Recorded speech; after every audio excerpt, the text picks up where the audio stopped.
দেখেন কত বেশি মেঘ, আমরা কিন্তু মেঘের অনেক উপরে, মেঘে তো অনেক উপরে এবং মেঘের নিচে কিন্তু বাড়িগুলো, তাহলে মেঘের নিচেও বাড়িগুলো হলো, এই মেঘের সাথে আমরা আছি।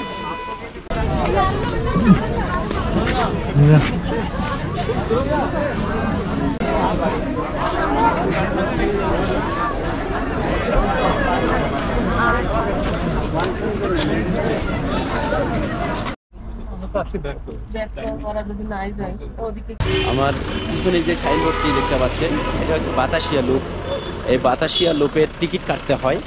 আমরা বাতাসিয়া লুপ দেখবো এখন।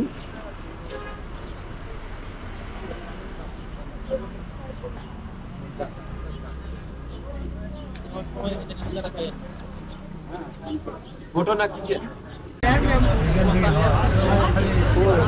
1952, 1955 আমরা বাতাসিয়া লুপের ভিতরে ঢুকলাম। আসলে দেখি এখানে কি আছে। এখানে ঢোকার টিকিটের মূল্য মাত্র 50 রুপি পার পার্সন। 50 রুপি পার পার্সনে এখানে প্রবেশ করা যায় ভিউ দেখার জন্য।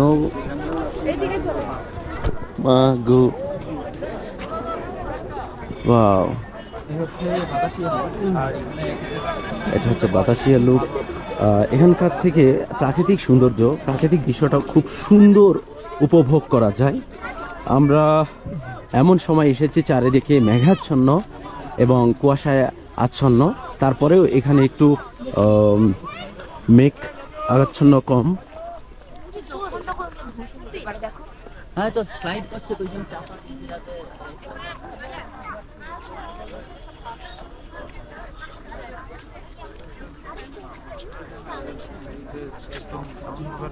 দার্জিলিং।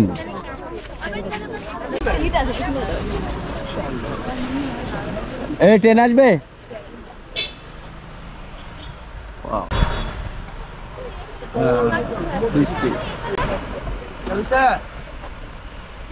আমার থেকে প্রায় 100 ফিট নিচে গাড়ি চলাচল করতেছে।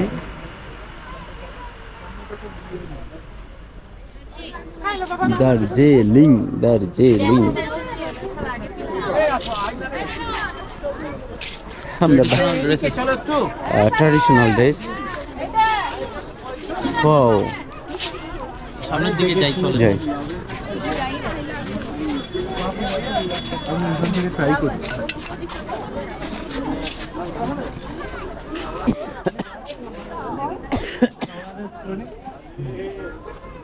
ওয়াও, অনেকে আছে পুরো বললে হবে। नहीं सेव करना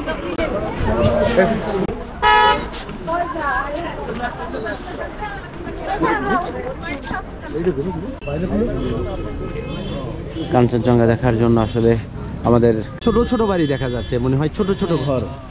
এটা কিন্তু অনেক বড়, অনেক বড় বড় বিল্ডিং। দেখেন কত বেশি মেঘ, আমরা কিন্তু মেঘের অনেক উপরে, মেঘে তো অনেক উপরে এবং মেঘের নিচে কিন্তু বাড়িগুলো, তাহলে মেঘের নিচেও বাড়িগুলো হলো, এই মেঘের সাথে আমরা আছি।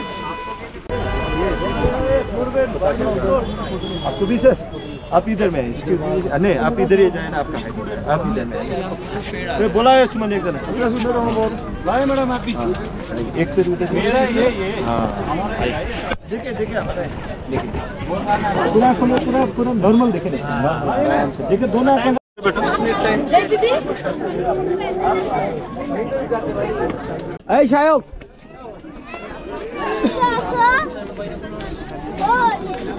आए आए आए सर, आए ना भैया। Excuse me.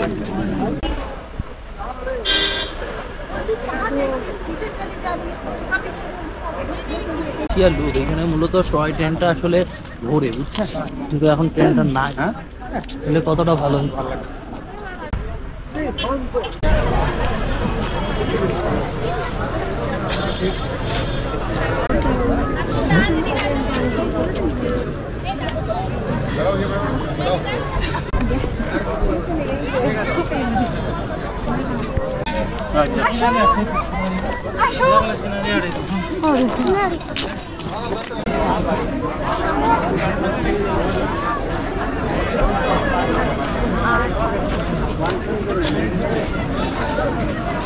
কিছু হাতে না আচ্ছা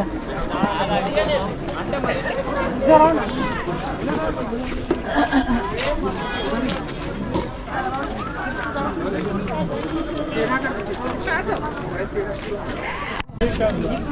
लाइट का नहीं हुआ है चला रही है चलो रियाज तो चलो नीचे नहीं ये तलवार वाली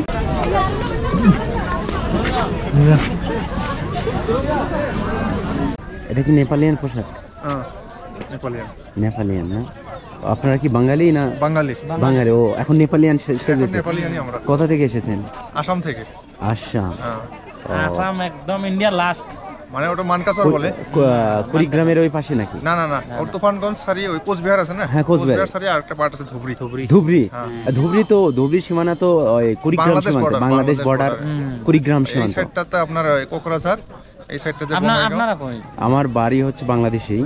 ও আচ্ছা আচ্ছা। হ্যাঁ হ্যাঁ বাংলাদেশে। আমি আপনাদের ধুবড়ি সীমান্তে গেছিলাম, আচ্ছা আচ্ছা। এই জন্যই বললাম যে কুড়িগ্রামের সীমান্তে, ওটা বুড়িমারি সীমান্তে আচ্ছা আচ্ছা।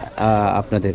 আমাদের ওই আমাদের বাড়িটা অ্যাকচুয়ালি মানকাচারে, মানকাচার ওই সাইডটাতে আপনার এই বড়াই বাড়ি একটা পরে আপনাদের একবার যুদ্ধ হয় না 2001 সালে? হ্যাঁ হ্যাঁ হ্যাঁ এই বড়াই বাড়ি আমাদের সাথে সঙ্গেই বর্ডার, ঘরের সঙ্গেই। বুঝতে তো পারছি। ঘরের সঙ্গেই আপনার যেটা বর্ডার, সীমান্ত বর্ডার বলি কয়, ওই সীমান্ত বর্ডারের সাথে আমাদের যেটা নেক্সট যেটা কি বাংলাদেশের কি এটা রংপুর।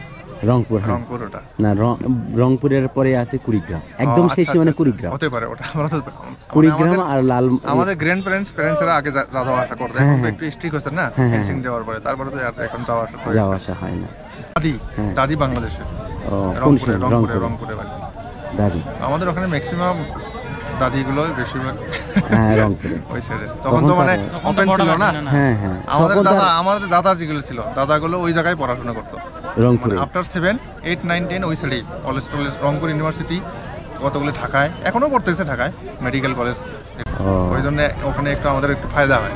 ঢাকাতে বহুত ক্যান্ডিডেট আমাদের ওখানে পড়তেছে মেডিকেল কলেজে, না ইন্ডিয়া থেকে বহুত পড়তেছে। রেলওয়ে স্টেশনে এই কিরকম ভাড়া এখানে? ওগুলো আপনার বেড হিসেবে, ডাবল বেড আপনার 1500 তো আছে, 1200 তো আছে। আপনাকে যদি আপনি একটু বার্গেনিং করেন ভালো, মানে বার্গেনিং করেই চলতে হবে। 2-3টা হোটেল আপনি শিলিগুড়ি থেকে এখান থেকে বার্গেনিং ছাড়া কোনো উপায় নাই। আর আপনি 2-3টা হোটেল যদি চেক আউট করেন তখন আপনি কম রেঞ্জ হতে পারে। একটা হোটেলে যা যা আপনি ঢোকেন তখন দেখবো আপনার বাইরের একটু বেশি নিতে পারে ওরা। হ্যাঁ